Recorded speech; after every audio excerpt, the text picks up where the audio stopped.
महाराष्ट्र के मुंबई में 1965 से 68 के बीच एक सीरियल किलर ने गरीबों, भिखारियों, फुटपाथों, झुपड़ियों में रहने वाले दर्जनों लोगों की हत्याएं की थी। इस सीरियल किलर को जुर्म की दुनिया में भारत का जैक द रिपर कहा गया है और इस हत्यारे पर फिल्म भी बनी है। तो आइए जानते हैं इस हत्यारे के बारे में। मुंबई में अहमदाबाद रोड के किनारे मलाड का स्लम इलाका 1960 के दशक में बरसात का मौसम था और एक साए जैसा तगड़ा आदमी यहाँ घूम रहा था। उसके हाथ में लोहे की एक भारी छड़ जैसा औजार था। एक घुड़साल के पास उसे एक झोपड़ी दिखाई थी जिसके बाहर के हिस्से में एक दाढ़ी वाला आदमी सो रहा था। वह इस बात से समझ गया था कि वह कोई मुस्लिम है। बरसात इन इलाकों में काफी शोर मचाती थी, इसलिए सोते हुए आदमी को कोई आहट महसूस नहीं हुई। साए जैसा आदमी इस सोते हुए आदमी के पास तक आ गया। उसने झोपड़ी के अंदर झांक कर देखा तो कुछ सामान दिखाई दिया। झोपड़ी के भीतर दाखिल होने से पहले इस आदमी ने अपनी भारी छड़ से सोते हुए आदमी के सिर पर जोर से मारे और कुछ ही सेकंड में उस आदमी ने तड़प कर दम तोड़ दी। फिर वह झोपड़ी के भीतर घुसा और एक डब्बे से पैसे निकाले और उस डब्बे को अपने बैग में रख लिया। फिर उसने उस झोपड़ी से एक छाता, एक टार्च उठा ली और बाहर निकला। बाहर निकलकर उसने लाश को देखा और उसकी कलाई पर बांधी घड़ी भी उतार ली। फिर यह सायानुमा आदमी वहां से धीरे धीरे गायब हो गया। कुछ दिनों बाद एक और ऐसी ही रात थी। इसी इलाके में एक और झोपड़ी के बाहर वही सायानुमा आदमी घूम रहा था।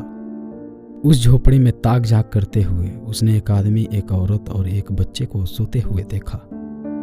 कुछ देर वह उन्हें देखता रहा, फिर वहां से गायब हो गया। आसपास की झाड़ियों में छुपकर वह अगले पूरे दिन इस परिवार पर नजर रखता रहा, लेकिन नजर रखते उसे किसी ने नहीं देखा। अगली रात बारिश का वही शोर था और यह परिवार अपनी झोपड़ी में सो रहा था। सोते हुए औरत ने करवट बदली तो इस हमलावर आदमी को उसके गले में वही सोने का हार दिखा जिस पर सुबह से ही उसका दिल आ चुका था।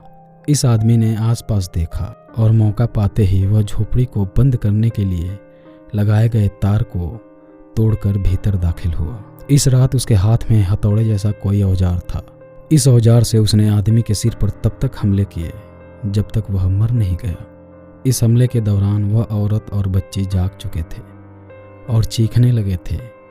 उनकी चीखें बंद करने के लिए इस आदमी ने उन्हें भी अपने हमलों से मार डाला। फिर उसने औरत के गले से वह हार खींचकर तोड़ लिया। जाने से पहले उसने उस औरत की तरफ फिर देखा और अब उसके भीतर एक और इच्छा जागी। वह उस औरत के पास आकर लेट गया। वह उस औरत के कपड़े उतार रहा था कि उसे किसी की आहट सुनाई दी। वह फौरन वहां से गायब हो गया। सबको यह पता था कि पिछले कुछ समय से झोपड़पट्टियों के इलाकों में तमाम हत्याएं हो रही हैं, लेकिन यह किसी को नहीं पता था कि कातिल कौन है। ऐसे ही एक स्लम इलाके में घूम रहा था यह हमलावर, जिसे कोई नहीं पहचानता था। वह एक मीट की दुकान पर था जहां कुछ लोग इन कत्लों के बारे में बातें कर रहे थे। एक आदमी कह रहा था कि उसने देखा कि वह एक मायावी आदमी है जो एक खूंखार आदमी का भेष ले लेता है।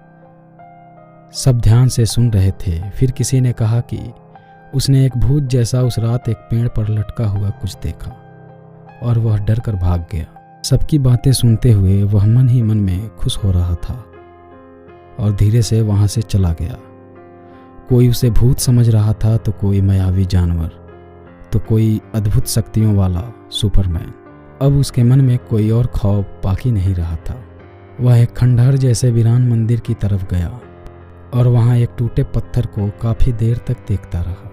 अपने किसी शिकार के सामने से चुराए हुए रेडियो पर वह खबरें सुनता रहता था। इन कत्लों की जांच में पुलिस कुछ कुछ बातें जान चुकी थी। पुलिस सिविल ड्रेस में ऐसे ही इलाके में घूम रही थी। तभी उनकी नज़र इस आदमी पर पड़ी जिस पर एक अफसर को शक हुआ। पुलिस ने उसका नाम पूछा तो उसने कहा रमन राघव। पूछताछ में यह पता चला कि कोई उसे यहाँ नहीं जानता। उसे पुलिस थाने ले जाया गया। यहाँ सीनियर अफसर वाकटकर ने पूछताछ की। वाकटकर कहते हैं नाम क्या है? फिर हमलावर बोलता है रमन राघव। वाकटकर कहते हैं क्या करता है? रमन राघव चुप रहा। फिर वाकटकर ने कहा, कहाँ से आया है? ये डायरी तेरी पॉकेट से मिला। इसमें खल्लास और ख़त्म काहे को लिखा है? मर्डर किया क्या तूने? ऐसे नहीं बोलेगा तो रो रो कर बोलेगा। रमन राघव ने किसी बात का कोई जवाब नहीं दिया। गुस्से में आकर पुलिस ने रमन से सवालों का जवाब हासिल करने के लिए टॉर्चर भी किए, लेकिन उसने जबान नहीं खोली। इस बीच उसका आपराधिक रिकॉर्ड चेक किया गया तो पता चला कि वह लूट के इल्जाम में सजा काट चुका है। उस पर हत्या का इल्जाम था, लेकिन यह साबित नहीं हुआ। इतनी पूछताछ के बाद पुलिस के पास कोई सबूत नहीं था तो वाकटकर ने रमन राघव को बुलाया और धमकी देते हुए उसे गुस्से में कहा कि वह बॉम्बे में दोबारा नहीं दिखना चाहिए। पुलिस की इस झिड़की के बाद कुछ समय तक ऐसी घटनाएं रुक गईं, लेकिन फिर एक रात रमन राघव ऐसे ही एक स्लम इलाके में घूम रहा था। एक झोपड़ी में उसने 2 बच्चों के साथ सोई हुई एक औरत को देखा। इस औरत को देखते ही वह गुस्से से भर गया। पिछली बार औरत के गले से छीना हार सोने का नहीं बल्कि नकली निकला था, इसलिए उसके मन में अब औरतों के लिए नफरत और बढ़ चुकी थी। इसने इस बार नफरत को अंजाम देने का मन बना लिया था। वह एहतियात के साथ उस झोपड़ी में दाखिल हुआ और 2-3 बार जोर से वार करते हुए उस औरत को मार डाला। बच्चों की नींद नहीं टूटी थी। उस औरत ने जो चादर ओढ़ रखा था, रमन राघव ने उसे खींचा तो दिखा कि उस औरत ने कपड़े नहीं पहने थे। इसके बाद उसने झोपड़ी के बाहर आसपास देखा और किसी के न होने की तसल्ली कर ली। फिर लाश बन चुकी उस औरत के साथ पूरी नफरत और बेदर्दी के साथ रमन राघव ने हिंसा किया। पुलिस के महकमे के आला अफसर बदल चुके थे और एक नई टीम ऐसी हत्याओं के मामले में तफ्तीश कर रही थी। कई जगहों पर पुलिस नज़र रख रही थी। तकरीबन 2000 पुलिसकर्मी इन इलाकों में हर जरूरी इशारे की जानकारी जुटा रहे थे। तभी एक दिन मलाड़ के पास स्लम निवासी घरों में झाड़ू बर्तन का काम करने वाली मंजूला बाई अपनी झोपड़ी के बाहर निकली तो उसने रमन को कहीं जाते हुए देख लिया। रमन ने भी देख लिया कि मंजूला ने उसे देख लिया है।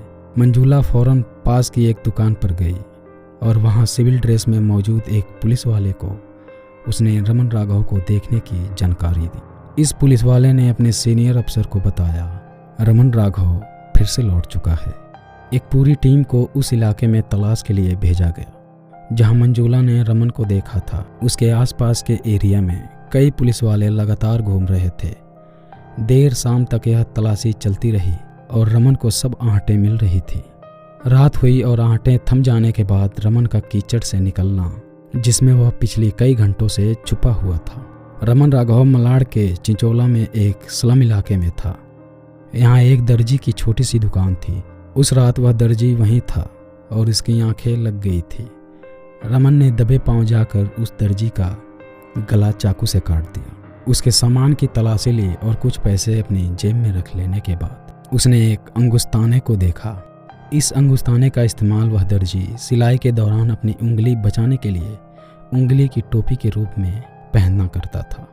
रमन को यह चीज़ पसंद आई और उसने उस कढ़े हुए सुंदर अंगुस्ताने को अपने पास रख लिया। रमन इसे चोर बाजार में बेचना चाहता था। दर्जी की हत्या के 2 दिन बाद खाकी हाफ पैंट और नीली रंग की मैली कमीज पहने हुए रमन जब बस में चढ़ा तो उसके हाथ में एक छाता और टॉर्च थी। हट्टे कट्टे इस आदमी को बस में पुलिस की वर्दी में बैठे एक आदमी ने गौर से देखा। रमन अगले स्टॉप पर उतर गया तो उसके पीछे वह पुलिसमैन भी उतरा। उस दिन बारिश नहीं हुई थी, धूप खिली थी। फिर भी रमन छाता और वह अंगुस्तानी हाथ में पहने हुए था। बस में भी रमन ने पुलिसमैन से नजरें बचाने की कोशिश की थी और पीछा करने के दौरान भी रमन ने उसे कई बार पलट कर देखा था। पुलिसमैन को शक हो गया था। पुलिसमैन ने उसे जीप में बैठकर थाने चलने को कहा। रमन चुपचाप जीप में बैठकर थाने चला आया। यहाँ उसकी उंगलियों के निशान की जांच करवाई गई और कत्ल के मौकों से मिले निशानों से जांच हुई तो सैंपल्स मैच हो गए। इसके बाद रमन ने किसी सवाल का कोई जवाब नहीं दिया। सीनियर अफसर कुलकर्णी ने रमन से पूछताछ करने का मन बनाया। कुलकर्णी उसकी पूरी केस हिस्ट्री से वाकिफ थे। उन्होंने बजाय जोर जबरदस्ती के हमदर्दी का रास्ता अपनाया। कुलकर्णी पूछते हैं, क्यों, अच्छा है, कुछ चाहिए? रमन राघव बोला, मुर्गी और चावल। मुर्गी और चावल उसे थोड़ी देर बाद दे दिया गया। कुलकर्णी और कुछ मांगता है? रमन राघव एक औरत के साथ सोना मांगता है। कुलकर्णी ये पुलिस थाना है, चकला नहीं। इसके अलावा कुछ मांगता है तो बोल। रमन राघव नारियल का तेल, कंघी और कांच, ये चीज़ें भी उसे दे दी गई। रमन ने तेल से सिर और बदन में मालिश की, कंघी से बाल बनाए और खुद को शीशे में देखता रहा। तभी रमन राघव बोला, अब बोलो तुमको क्या मांगता है? फिर कुलकर्णी बोले, वही जो मर्डर तूने किया उसका पूरा हिसाब बता। रमन राघव मर्दार चल बताता है, 41 लोगों को मारा, कैसे, कब, कहाँ मारा, काहे से, सब बताता है। तुमको हथियार मांगता है। इसके बाद रमन राघव हत्याओं के इलाके में पुलिस टीम को लेकर गया और वहाँ छुपाए हुए चाकू, छड़, हथौड़े और लोहे का अकड़ा जैसे हथियार पुलिस को दिखाए जिनसे उसने हत्याएं की थी। जुर्म कबूल किया और पुलिस टीम को यह भी भरोसा दिलाया कि वह कोर्ट में सब कुछ कबूल करेगा, और यह सब कुछ उसने हंसी, सुकून और बेहद शांत भाव के साथ स्वीकार किया। कुलकर्णी इतने लोगों को मारकर अच्छा लगता है? रमन राघव, पता नहीं साहिब, मगर खराब भी नहीं लगता। जो भी किया ठीक किया। कुलकर्णी, काहे को मारा रे सबको? रमन राघव बोलता है, सब गलत लोग था साहिब। भगवान मेरे को बोला कि सबको मारने का। सब भगवान की कुदरत के खिलाफ था साहिब। औरत औरत का साथ, आदमी आदमी के साथ सोता था। मेरे को इन सबको मारने का था।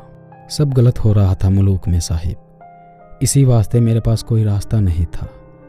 मैं गरीब आदमी साहिब, मगर मेरे भीतर एक और आदमी जो कमज़ोर नहीं। सबको मारने का मैं गलत नहीं किया साहिब। सबको मारने का मैं गलत नहीं किया। इसके बाद उसे मनोवैज्ञानिक के पैनल में ले जाया गया। मनोवैज्ञानिकों के पैनल द्वारा किए गए कई घंटों के इंटरव्यू के बाद निष्कर्ष निकला कि वह दिमागी रूप से बीमार है। ऐसे में उसकी सज़ा को उम्र कैद में बदल दिया गया। इसके बाद उसे पुणे की यरवदा जेल में भेज दिया गया, जहां कई सालों तक उसका इलाज भी चला।